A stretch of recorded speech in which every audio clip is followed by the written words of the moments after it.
Nach Phnom Penh? Solltest du hinreisen oder nicht? Bleib daran und schau dir meine vielschichtigen, ehrlichen Eindrücke aus 4 Tagen an. Am Ende dieses Videos triffst du deine eigene Entscheidung. Du hast ja in meiner Vietnam-Playlist gesehen. Vietnam, ein Land, das zwar offiziell arm ist, aber dessen Energie wie ein hyperaktiver Motorroller vibriert. Überall fleißige Menschen, die Straßen voller junger Frauen, die ihre schönen Gewänder für Insta-Fotos zur Schau stellen.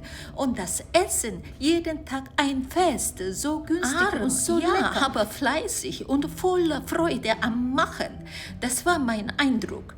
Dann kam ich in Kambodscha an mit dem Überlandbus und ich dachte, meine Nase würde mir einen Streich spielen. Oder vielleicht hatte ich in Vietnam einfach zu viele Motorola-Abgase eingeatmet, so dass mein Geruchssinn nun übersensibel war. Plötzlich war alles noch einmal ärmer. Und nicht nur das, was mich am meisten schockierte, überall, und ich meine überall, wurde der Müll einfach auf der Straße verbrannt. Dicker, beißender Qualm.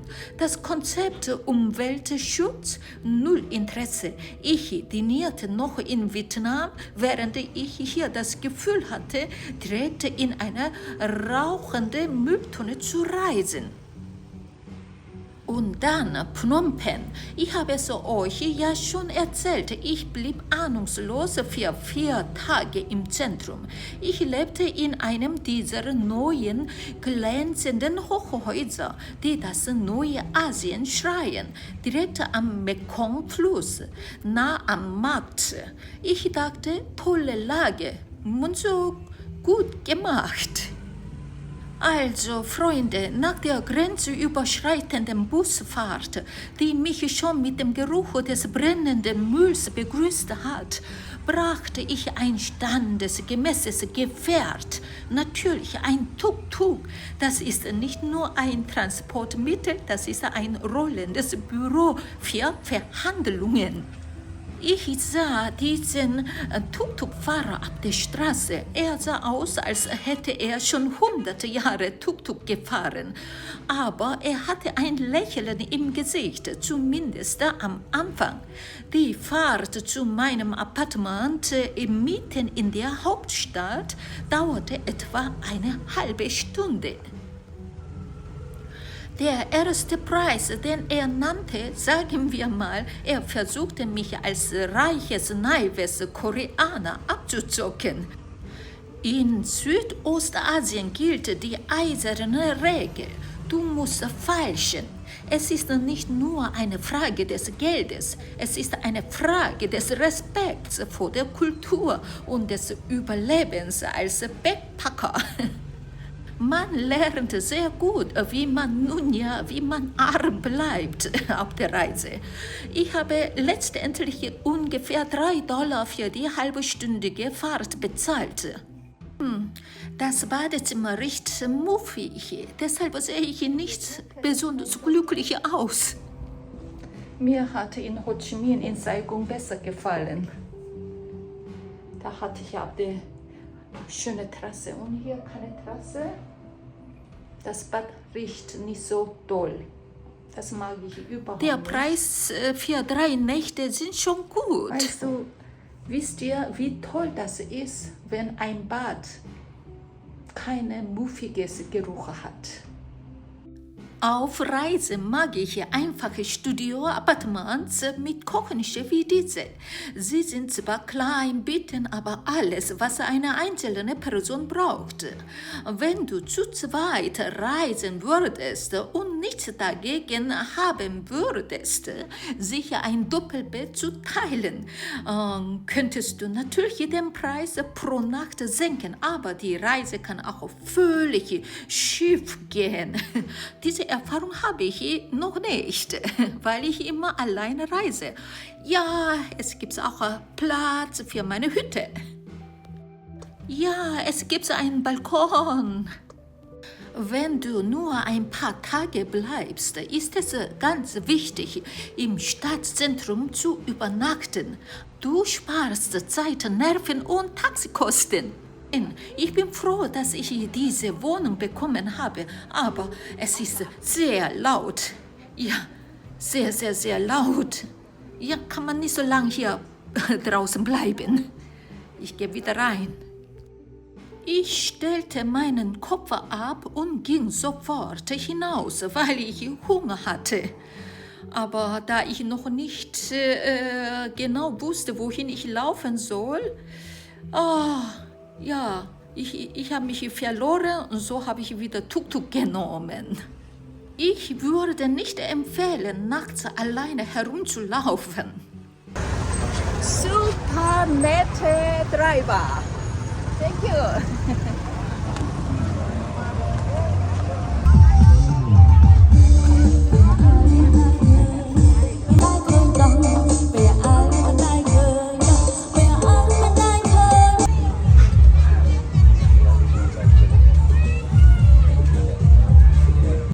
Siehst du viele junge, schöne Frauen? Ich glaube, ich bin in einer Vergnügungsstraße gelandet.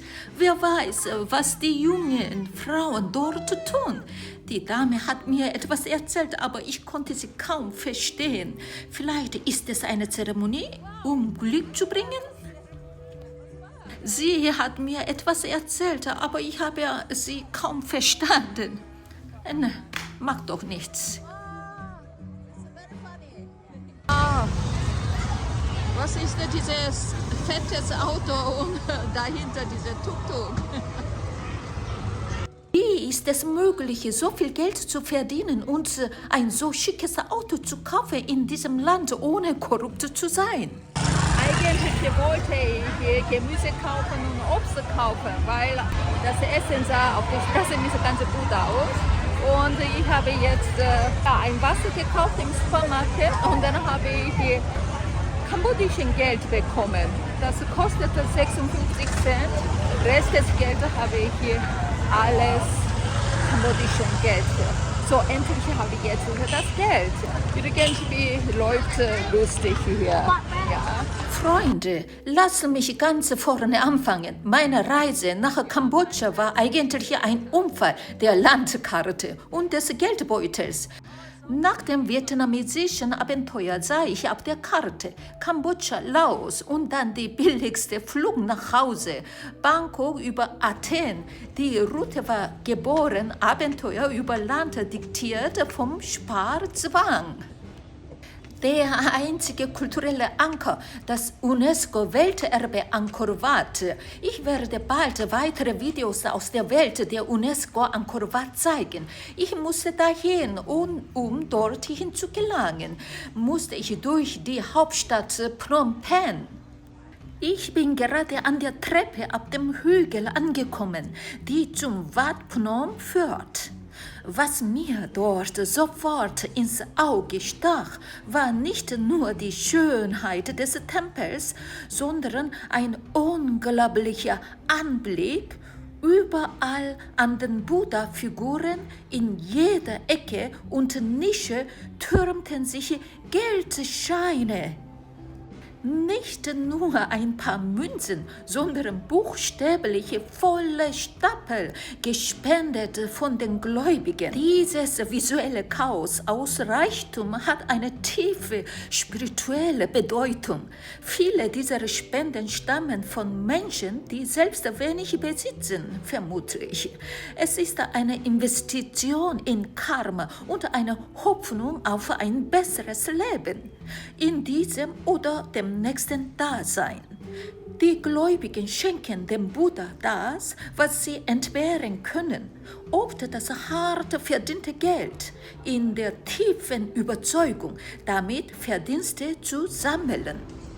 Natürlich stellt sich mir die Frage, was geschieht mit dieser Masse an Geld?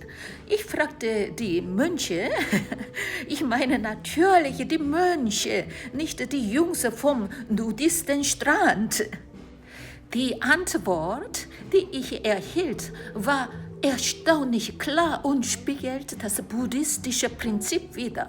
Das Geld dient nicht dem persönlichen Reichtum der Mönch, sondern wird für den Bau und die Instandhaltung neuerer spiritueller Stätten verwendet. Es finanzierte die Errichtung neuer Buddhas, noch mehr Buddhas, neuere Tempel und Pagoden. Es ist ein ständiger Kreislauf. Das gespendete Geld wird in neue Objekte der Verehrung investiert, damit die nächste Generation von Gläubigen ihren Verdienst sammeln kann. Wat Phnom ist damit nicht nur ein Sightseeing-Sport, sondern das pulsierende finanzielle Zentrum des Karmas in Phnom Penh. Ein Ort, wo Hoffnung zu Geld wird und Geld zu neuer Hoffnung. Das ist die Ökonomie des Glaubens. Yeah! Schau sie dir an, die wunderschönen Lotusblüten. Wie kleine, zarte Kunstwerke sind sie von den Verkäufern liebevoll gefaltet. Das zarte Rosa und Weiß strahlt so eine leichte, fröhliche Energie aus. Sie sind das buddhistische Symbol für Reinheit und Erwachen, weil sie wunderschön aus dem Schlamm wachsen.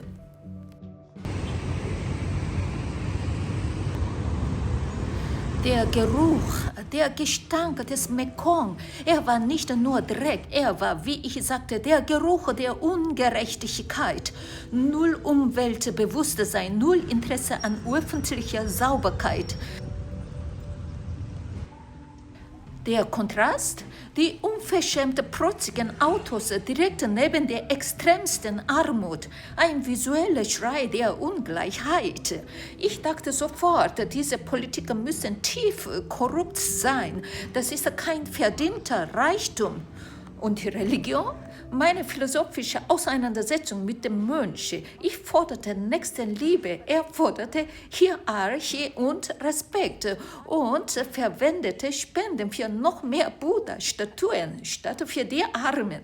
Das ist die Materialisierung der Prioritäten. Form und Prestige stehen über der Substanz. Und hier, meine lieben Freunde, kommt die tiefe, schmerzhafte Erkenntnis. Ich habe diese Korruption unbewusst so schnell und tief erfasst, weil ich als Koreanerin die signale, strukturelle Ungerechtigkeit intuitiv verstehe. Auch in unserer eigenen koreanischen Geschichte haben wir Zeiten extremer Armut und dann des schnellen Wachstums erlebt. Wir wissen, wie es riecht, wenn sich Politiker und Wirtschaftskriminelle die Taschen füllen, während das Volk leidet.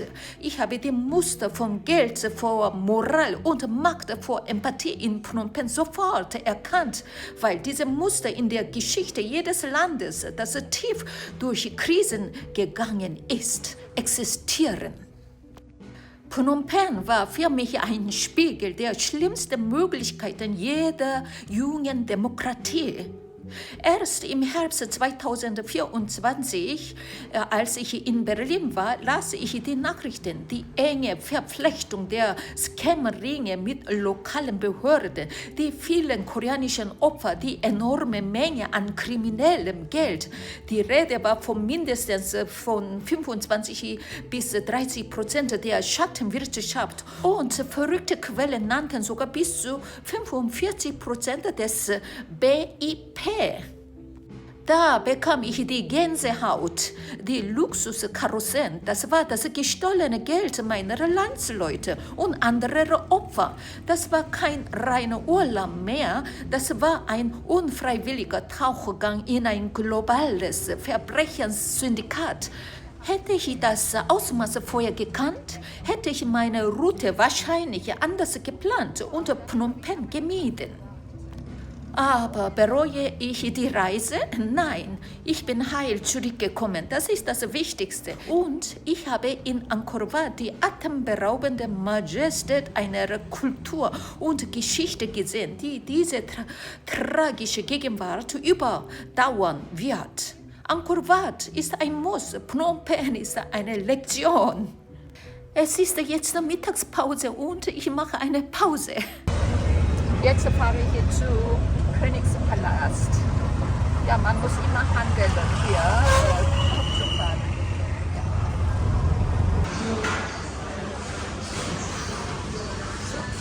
Ich bin bereit, wieder in die Hitze rauszulaufen. Ich besuche Königspalast gleich. Diese Hitze ist Wahnsinn. Die Straße brennt das. Wow, Wahnsinn. Und gerade machen sie Mittagspause. Ja, ganz leer, so großer Platz. Ich gehe jetzt Ticket zu kaufen. So, liebe Freunde, nach der Lektion der Ungerechtigkeit in den Gassen und an der städtischen Promenade dachte sich eure Mundsuk, jetzt brauche ich etwas Glanz. Und wo findet man in einem armen Land den meisten Glanz? Richtig beim König. Der Königspalast in Phnom Penh ist eine einzige gigantische Gold-Glitzerbombe. Hier darf man nicht Fotos machen, auch nicht zu filmen. Man darf es nicht. Dafür $10 ist sehr, sehr, sehr teuer. Also, gut, dann gehe ich jetzt woanders. Bis dann. Okay, let's go. Was soll das? Man darf nicht fotografieren im Hauptgebäude und überall sind verboten. Man darf nicht reinlaufen. Wozu denn alles? Wir machen doch nichts kaputt. Diese breite, schöne Straße kann doch nicht laufen. So, hier ist auch verboten. Dafür ist $10 wirklich teuer. Kambodscha ist kein großzügiges Land. Sehr arm, sehr teuer. Also, ich würde nicht unbedingt hier nochmal kommen. Ja, schön interessante Architekten sind das, aber die Großzügigkeit des Landes fehlt mir. Ihr wisst ja, ich lebe in Berlin, wo die Könige schon vor 100 Jahren ihre Koffer packen mussten. Aber hier schreit alles Majestät, Macht und vor allem Gold. Die Dächer, die Fassaden, die Türme, alles ist so poliert, dass es in der tropischen Sonne fast wehtut, hinzusehen. Es ist eine Oase der makellosen, sauberen, funkelnden Pracht, mitten in dieser staubigen, nach Müll riechenden Stadt. Ich laufe da und dachte nur, Könige haben es verstanden. Sie nehmen einfach die Pracht der Tempel und tun so, als wäre sie weltlich. You are the future for the Cambodia. Slay? So slay. So? So today and so it's about hello. Habt ihr verstanden? Es ist sehr schwierig auszusprechen, aber ich werde üben. Sur, stay. Sur, stay. Yes, I got it. Sur, stay. Thank you so much. Dankeschön, how can I say? Thank you. Akon. This is very easy. Das ist wirklich einfach. Akon. Sur, stay. 안녕하세요. 안녕하세요. 네, 감사합니다. 만나서 반가워요. 만나서 반가워요. Direkt an der langen Mauer, die den Innenhof der Silberpagode umgibt, entfaltet sich ein unglaubliches Meisterwerk, die riesige Wandmalerei des Remaker. Dieses Epos, die kambodschanische Version der indischen Ramayana, zieht sich über eine Länge von ursprünglich über 600 Metern hinweg. Während ich diese faszinierende Szenerie bewunderte, trat ich mit zwei jungen, sehr kommunikativen Mönchen ins Gespräch. Es war eine ganz besondere Begegnung. Einer der beiden, der eine Brille trug, nahm sich die Zeit, mir freundlich die respektvollen Etiketten gegenüber Mönchen beizubringen. Er erklärt mir, dass ich meinen Hut annehmen müsse, mein heiliger Hut, den ich in einer Kirche in Deutschland sogar als Frau tragen darf. Hier jedoch aus Respekt nicht erlaubt ist. Ein wichtiger Moment, der zeigt, wie tief der Respekt für die Mönche in der kambodschanischen Kultur verankert ist. Because we are not the same, you know. Man and woman is not same. I'm not boy and I'm not man. I'm a monk. You are monk. Yes. You are very proud of being a monk. I believe to the Buddha and I'm a Buddhist monk. Yes. You know. And when we be to be a monk, do like this. I'm a monk. You know. When I'm a monk, when people or other people meet me, they sort to respect to me and to other monk. You know. And they do like this to respect. You know. Is it like hello and not like this? Nun weißt du Bescheid. Egal ob im Tempel, im Königspalast oder auf der Straße, begegnest du einem Mönch, solltest du immer ihm Respekt erweisen und deinen Hut abnehmen, Munzug. Aber nun zurück zur Wandmalerei. Die Bilder erzählen die gesamte dramatische Geschichte von Prinz Riam und seinem heldenhaften Kampf gegen den Dämonenkönig Krong Riap, um seine entführte Frau Seda zu retten. Es ist eine bunte und detailreiche Welt voller Apfelarmeen, Götter und fantastische Kreaturen. Diese Malerei wurde Anfang des 20. Jahrhunderts gemalt und dient den Khmer seit Generationen als visuelles Lehrbuch über Moral, Loyalität und die ewige Schlacht zwischen Gut und Böse. Leider ist es ein großer Teil der Bilder durch Witterungseinflüsse verblasst und beschädigt. Trotz der sichtbaren Schäden bleibt diese riesige, farbenfrohe Erzählung das visuelle Archiv der kambodschanischen Mythologie. Und meine persönliche Begegnung mit den jungen Mönchen möchte diesen Ort zu einem unvergesslichen Lehrmoment über die wahre Bedeutung von Respekt und Tradition. Der Königspalast ist ein Zauberort. Sobald du die Tore durchschreitest, vergisst du alles. Mir waren die $10 Eintritt, die Verbote und die Sperrzonen plötzlich egal. Ich war einfach nur glücklich, in dieser friedlichen, prunkvollen Schönheit zu sein. Ich wollte hier nicht mehr raus, aber dann musste ich, denn die Besuchszeit war vorbei. Es hat mir überhaupt nicht gefallen, wieder gehen zu müssen. Raus in die drückende Hitze, das laute, stinkende Chaos der Straßen vor den Palastmauern. Oh nein, ein Paradies, aus dem man vertrieben wird. Oh, schade, ich muss jetzt raus. Ich möchte noch nicht rausgehen. Ich habe noch vieles, nicht alles angesehen. Ich möchte noch hier bleiben, aber der Wachmann fordert mich rauszugehen. Der König darf sich ein bisschen schämen. Wie kann er in so einem luxuriösen, großzügigen Schloss leben und das Volk in Armut leben lassen? Natürlich, der König kann ein bisschen luxuriös oder Glanz, Bling Bling erlauben, aber nicht so extrem. Wenn das Volk auch einigermaßen gut leben könnte, ich wäre nicht dagegen in einem so ein Schloss, das König lebte, aber irgendwie, ich schäme mich für den König. So, adios. Bye bye. Angkon. I don't want to go out.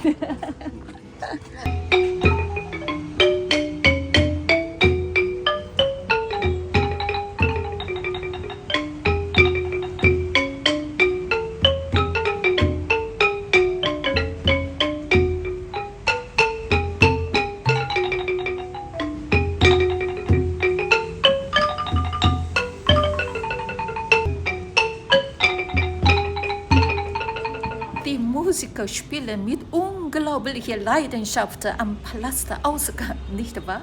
Hier hat der König oder seine Vorfahren entschieden, dass er selbst das größte und glänzendste Denkmal sein muss. Das ist die reinste Form der Kapitalakkumulation. Die weltliche Macht und die spirituelle Macht wetteifern darum, wer den meisten Reichtum an einem Ort konzentrieren kann. Und der Palast gewinnt rein architektonisch. Ich sage euch, wenn ihr die goldenen Hallen des Palastes seht, könnt ihr euch genau vorstellen, woher die Designerautos der korrupten Politiker ihre Inspiration nehmen. Das ist keine neue Krankheit. Das ist die historische Fortsetzung der Machtdemonstration. Früher wurde Gold für Kronen und Paläste gesammelt, heute wird gestohlen für Luxusautos und teure Appartements.